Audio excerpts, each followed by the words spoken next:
जय श्री कृष्ण प्यारे भक्तगणों, आप सभी का स्वागत है आपके अपने चैनल कहानी सुनो में। कहानी सुनो में आज हम श्रीमद् भगवत गीता का 2वां अध्याय और उसका महात्म सुनेंगे। गीता में आत्मा, परमात्मा, भक्ति, कर्म, जीवन आदि का वृहद रूप से वर्णन किया गया है। गीता से हमें यह ज्ञान मिलता है कि व्यक्ति को केवल अपने काम और कर्म पर ही ध्यान देना चाहिए।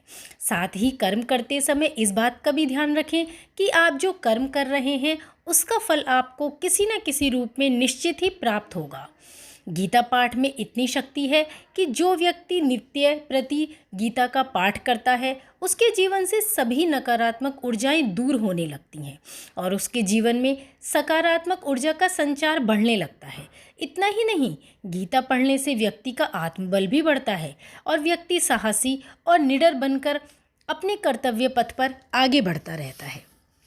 अब हम सुनते हैं गीता का 2वां अध्याय। संजय ने कहा, हे धृतराष्ट्र, तब श्री कृष्ण व्याकुलचित अर्जुन से बोले, हे अर्जुन, अनर्थ के सेवक करने योग्य अपयश कारक मोह इस समय तुम्हारे मन में कहाँ से आया? तुम कायर मत बनो, यह शोभा नहीं देता। तुम हृदय की दुर्बलता को त्याग कर युद्ध के निमित्त खड़े हो जाओ। अर्जुन ने कहा, हे मधुसूदन, मैं रण में पूज्य भीष्म और द्रोणाचार्य के ऊपर बाण प्रहार कैसे कर सकता हूँ? कैसे मैं युद्ध करूँ? गुरुजनों को मानकर उनके रक्त से सने भोगों को कैसे भोगूंगा? हम नहीं जानते कि संग्राम में हम दोनों में से कौन जीतेगा। यदि हम जान भी लें तो भी जिनको मार करके हम जीवित रहना नहीं चाहते, वही धृतराष्ट्र के पुत्र हमारे सामने प्रस्तुत हैं। मैं आपसे पूछता हूँ, जिससे ने निश्चय करके मेरा भला हो वह मुझे समझाकर कहिए, क्योंकि मैं आपका ही शिष्य हूँ।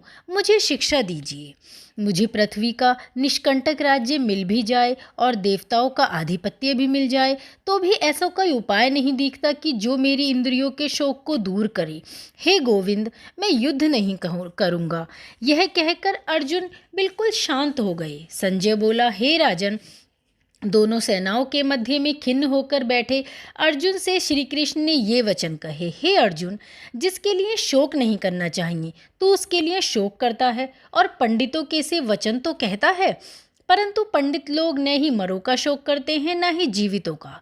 यह बात असंभव है कि मैं पहले ना था, तुम ना थे और ये राजा भी ना थे और इसके बाद नहीं रहेंगे। जैसे देहधारियों की इस देह की लड़कपन, जवानी, बुढ़ापा ये अवस्थाएं होती हैं, तैसे ही मृत्यु के बाद दूसरी देह की भी होती हैं। इसीलिए पंडित लोग मोक्ष को प्राप्त नहीं होते। हे नरश्रेष्ठ, सुख दुख को समान मानने वाले जिस वीर पुरुष को ये बाह्य पदार्थ कलेश नहीं देते, वह मोक्ष पाने का अधिकारी है। असद वस्तु का तो अस्तित्व है ही नहीं और सम का अभाव नहीं है। इस समय इन दोनों को ही तत्वज्ञानी पुरुषों ने देखा है, जिससे सारा संसार व्याप्त है। उसको अविनाशी जानो, क्योंकि इस नाश रहित आत्मा का विनाश करने में कोई भी समर्थ नहीं है। अतएव हे भारत, तुम युद्ध करो। जो पुरुष इस आत्मा को मारने वाला तथा जो मरने वाले मानते हैं, वे दोनों ही ज्ञानी नहीं हैं, क्योंकि यह आत्मा न मरती है न मारती है। आत्मा न कभी जन्मती है न कभी मृत्यु को प्राप्त होती है। नष्ट होने पर भी वह नाश को प्राप्त नहीं होती। जो पुरुष इस आत्मा को नित्य, अविनाशी, निर्विकार और अजन्मा मानता है, वह किसको घात करवाएगा और किसको मारेगा? जिस प्रकार मनुष्य पुराने वस्त्र को फेंककर नए वस्त्र धारण करता है, उसी प्रकार आत्मा पुरानी देह छोड़कर नई देह को धारण करती है।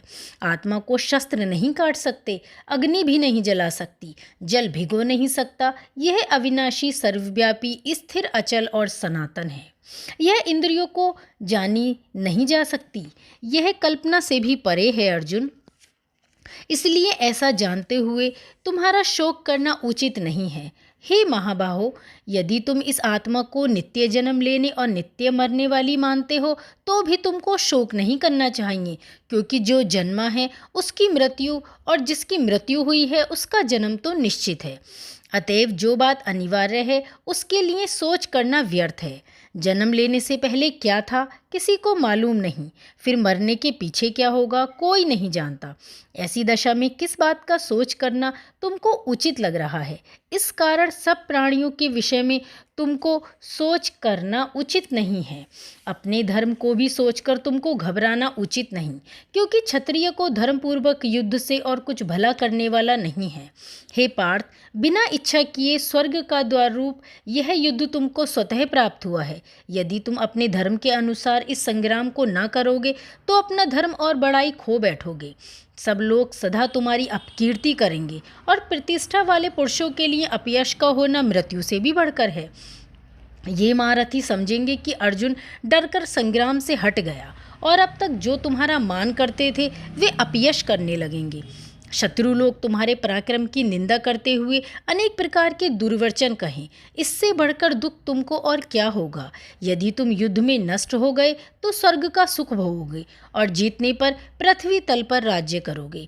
इसलिए युद्ध के निमित्त दृढ़ प्रतिज्ञ होकर खड़े हो जाओ। सुख दुख, लाभ हानि, जय पराजय, इनको समान समझकर लड़ने के लिए तैयार हो जाओ। ऐसा करने से तुम पाप को प्राप्त नहीं होगे।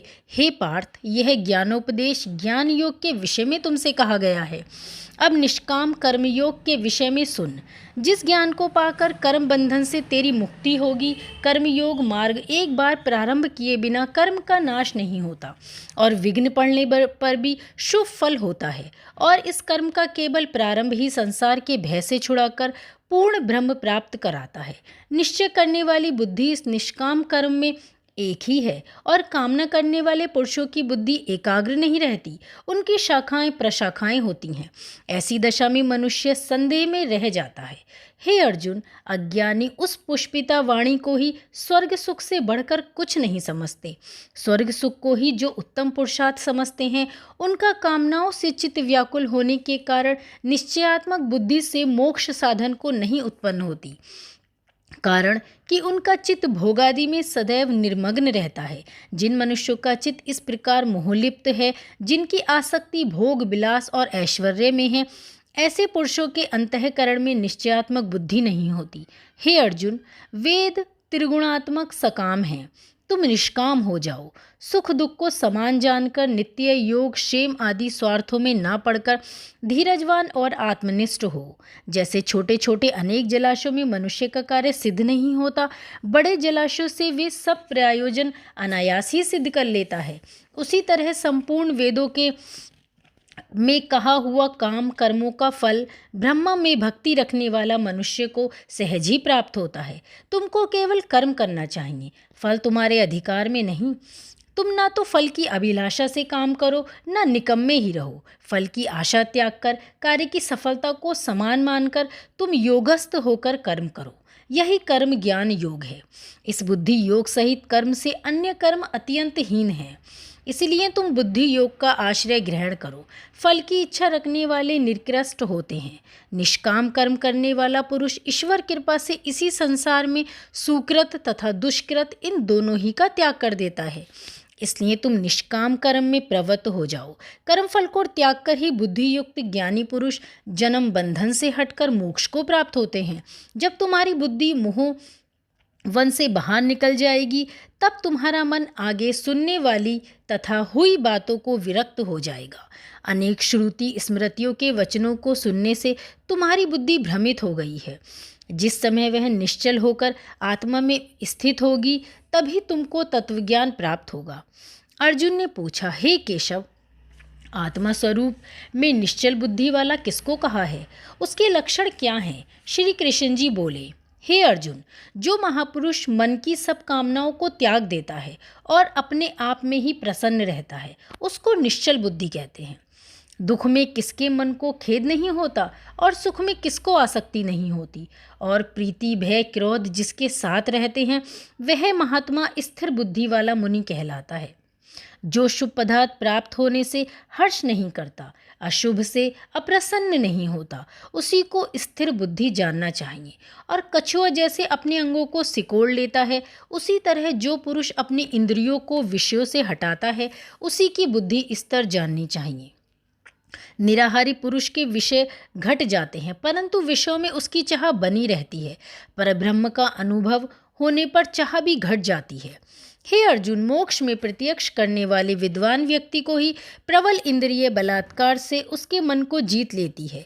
इसलिए सब इंद्रियों को विषयों से रोक। मेरे विषय में तत्पर हो जा। जिससे इंद्रियों को वश में कर लिया है उसी की बुद्धि निश्चल है। जो पुरुष विषयों के ध्यान में रहता है उसकी प्राप्ति हो जाती है। प्राप्ति होने से कामना होती है। इच्छा के पूर्ण न होने से क्रोध की उत्पत्ति होती है। क्रोध से अविवेक होता है। अविवेक से स्मरण शक्ति नष्ट हो जाती है। स्मरण शक्ति के नाश होने से बुद्धि क्षय होती है। जिसकी बुद्धि का नाश हुआ वह विनाश को प्राप्त हुआ।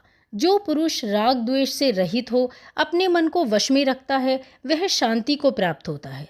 शांति मिलने पर सब दुखों का नाश हो जाता है। प्रसन्नचित वाले का बुद्धि निश्चल होती है। जो पुरुष योग युक्त नहीं है उसकी निश्चल बुद्धि उत्पन्न नहीं होती। ईश्वर में भावना नहीं होती। भावना के न होने से शांति प्राप्त नहीं होती। अशांत को सुख कहाँ से मिलेगा?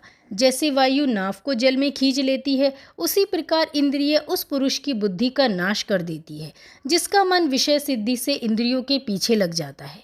इस कारण हे महाबाहो, जिसने इंद्रियों को विषयों से सर्वथा रोक रखा है उसी की बुद्धि स्थिर है। जो सब प्राणियों की रात है उसमें संयमी जागता रहता है और प्राणी मात्र जिस समय जागते हैं मुनिजनों की वह रात्रि है। जल से भरे समुद्र में और नदियों का जल भरने पर भी वह अपनी मर्यादा में रहता है। उसी प्रकार जिस पुरुष में इच्छा के न रहने पर भी सब विषय भोग प्रवेश करते हैं उसी को शांति मिलती है। विषयों की इच्छा करने वाले को शांति नहीं मिलती। जो सब कामनाओं को छोड़कर तथा इच्छा रहित विचरता है और ममता अहंकार जिसमें नहीं है वह शांति को प्राप्त होता है। हे पार्थ, ब्रह्मा स्थिति यही है। ऐसी स्थिति मिल जाने पर प्राणी फिर मोह में नहीं फंसता और अंततः समय में निर्वाण ब्रह्मा को प्राप्त होता है।